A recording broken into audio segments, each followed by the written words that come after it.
السلام علیکم ورحمۃ اللہ وبرکاتہ۔ برادران گرامی، عزیز دوستوں اور بھائیوں، مدینہ منورہ میں ایک حاجی اور زائر کی جن 5 کاموں کے کرنے کا ہم ذکر کر رہے تھے، جس میں 2 مسجدیں ہیں، مسجد نبوی صلی اللہ علیہ وسلم اور مسجد قباء۔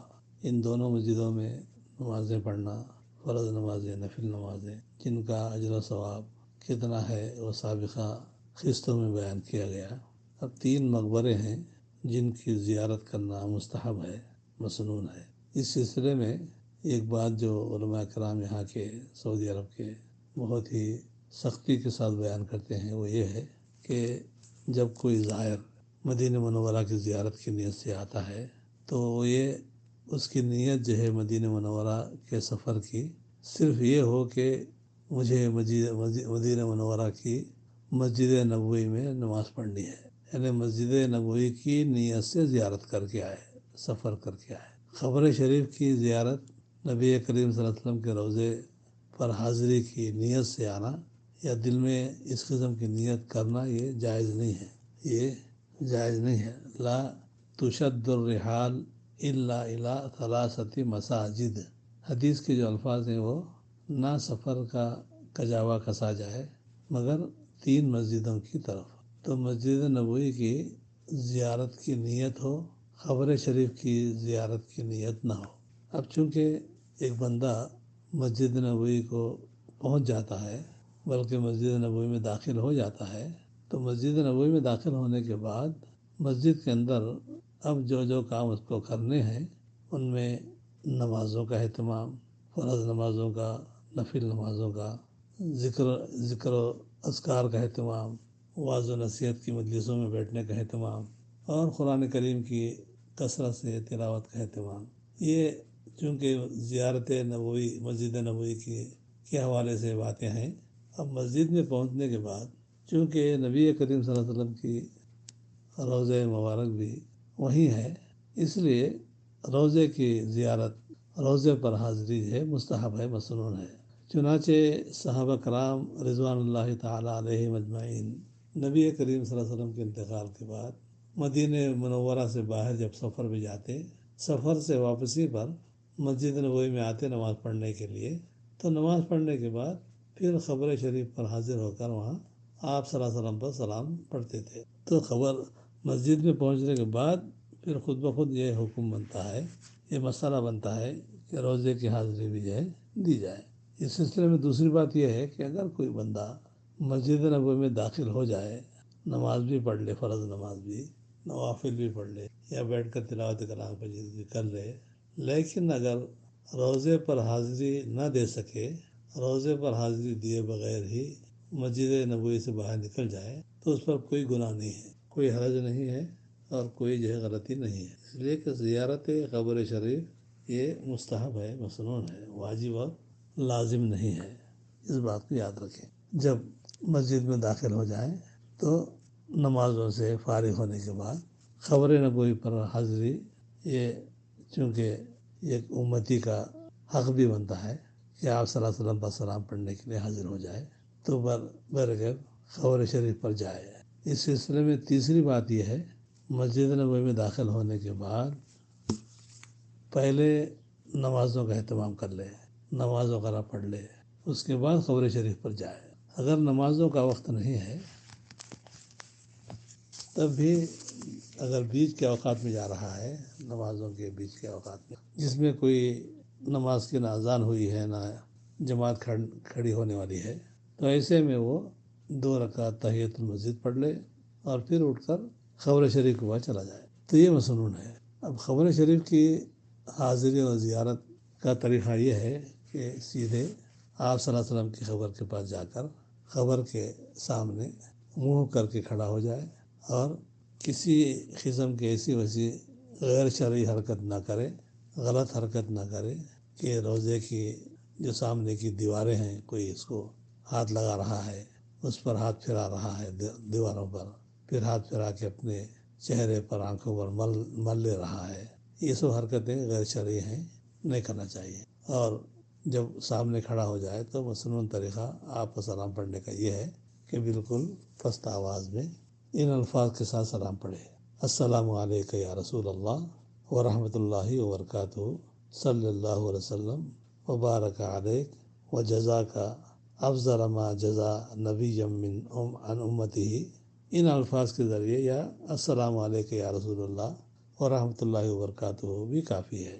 پھر اس کے بعد تھوڑا سا آگے داہنے طرف بڑھ کر سیدنا ابو بکر صدیق رضی اللہ تعالیٰ عنہ کو سلام پڑھے اور الفاظ جو ہے السلام علیکہ یا ابا بکر صدیق رضی اللہ تعالیٰ عنہ کے الفاظ میں سلام پڑھے. پھر تھوڑا سا اور آگے بڑھ کر داہنی طرف سیدنا عمر بن خطاب رضی اللہ تعالیٰ عنہ کو سلام پڑھے ان الفاظ میں: السلام علیکہ یا عمر رضی اللہ تعالیٰ عنہ. یا یہ بھی کہہ سکتے ہیں السلام علیکہ یا امیر المومنین ابا بکر، السلام علیکہ یا امیر المومنین عمر بن خطاب رضی اللہ تعالیٰ عنہما بھی کہہ سکتے ہیں.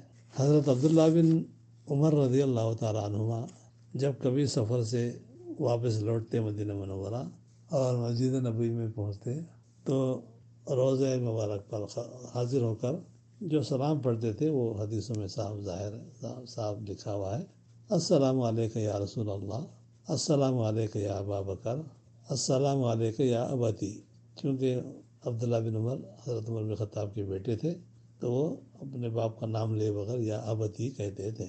تو یہ قبر شریف کی زیارت کا مسنون طریقہ ہے. اس کے علاوہ غیر شرعی یا شرک کے الفاظ میں آپ صلی اللہ علیہ وسلم سے استغاثہ کرنا کہ یا رسول اللہ اغثنی، یا رسول اللہ میری مدد کریں یا امت پر رحم فرمائیں، اس قسم کی آپ سے دعا کرنا یہ جائز نہیں ہے. آپ کے لیے دعا کرنا یہ جائز ہے، یہ ثابت ہے. آپ پر سلام پڑھنا یہ ثابت ہے. آپ سے کچھ مانگنا یہ ثابت نہیں ہے، بلکہ یہ تو شرک ہو گیا. اس سے بچنا چاہیے.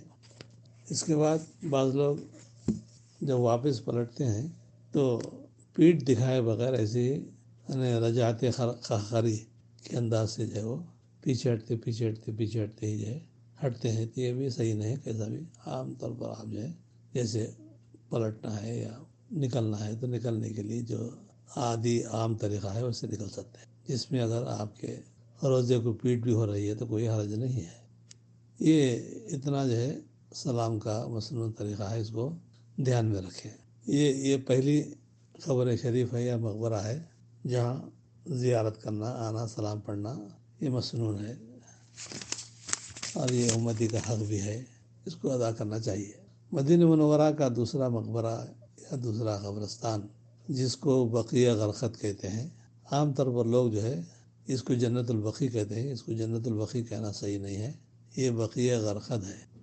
یعنی آپ جس جانب سے نبی کریم صلی اللہ علیہ وسلم پر سلام پڑھے تھے، عام طور پر وہاں سیکورٹی کے انتظامات میں طریقہ یہ ہوتا ہے کہ باب السلام کی طرف سے لوگ داخل ہوتے ہیں اور سیدھے آگے روضہ شریف کے پاس سلام پڑھتے ہیں. پھر اس کے بعد سامنے سے نکل جاتے ہیں.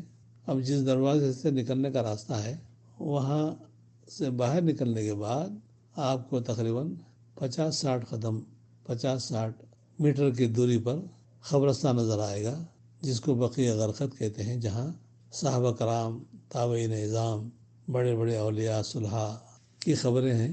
تو ان قبروں کی زیارت کرنا، وہاں جانا، وہاں ان پر سلام پڑھنا یہ بھی مسنون ہے.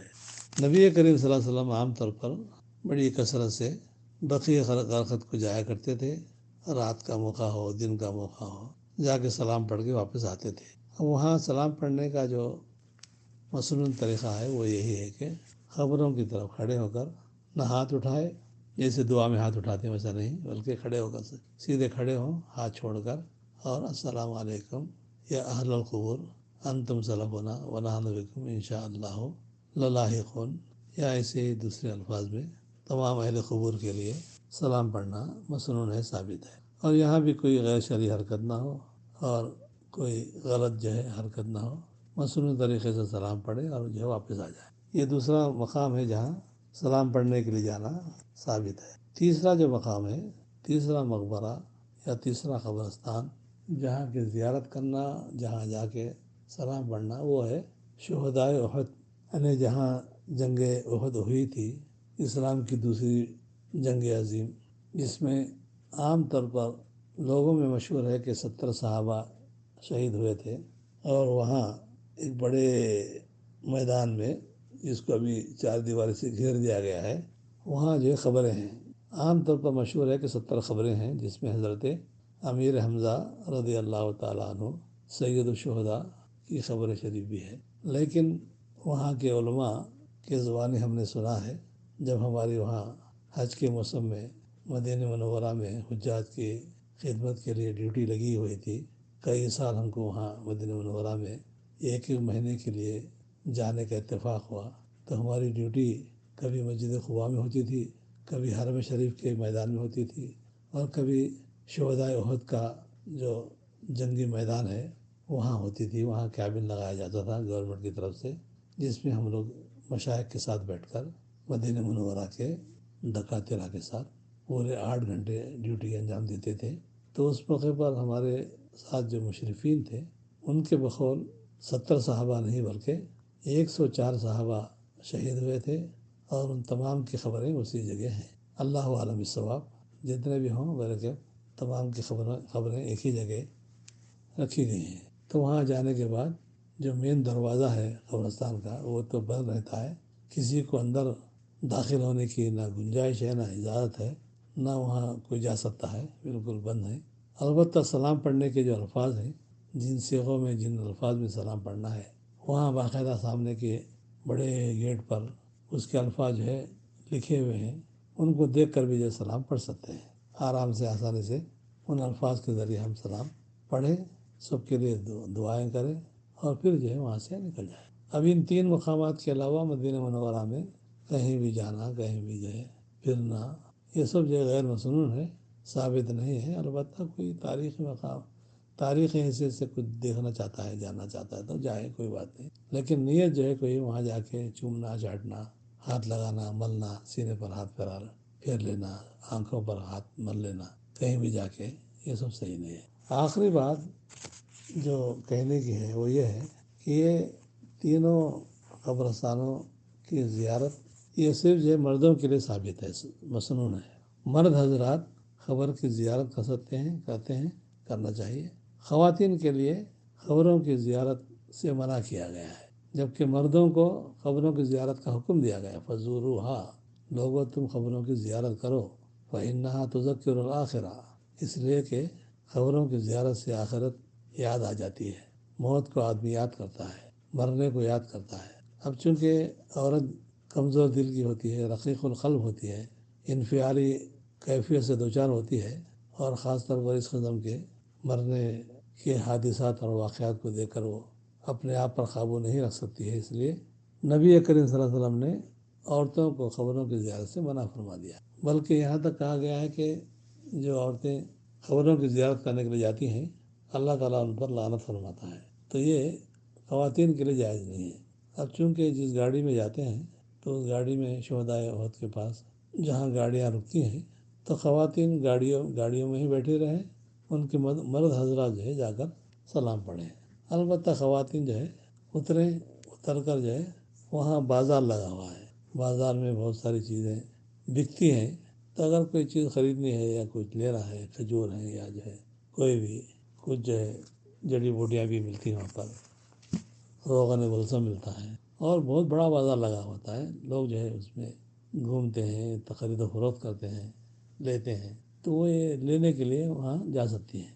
مقبرے کی طرف جانا جائز نہیں عورتوں کے لیے۔ تو یہ چند باتیں تھیں مدینہ منورہ زیارت کرنے والے کے لیے قرآن حدیث کی روشنی میں۔ اللہ تعالی ہم سب کو شرعی ثابت شدہ اعمال کرنے کی توفیق عطا فرمائے، اور غلط حرکتوں سے، غلط کاموں سے، بدعتی کاموں سے یا شرکیہ حرکتوں سے ہم کو محفوظ رکھے، اور اللہ رب العالمین ہماری اس زیارت کو قبول فرمائے۔ وآخر دعوانا الحمدللہ رب العالمین۔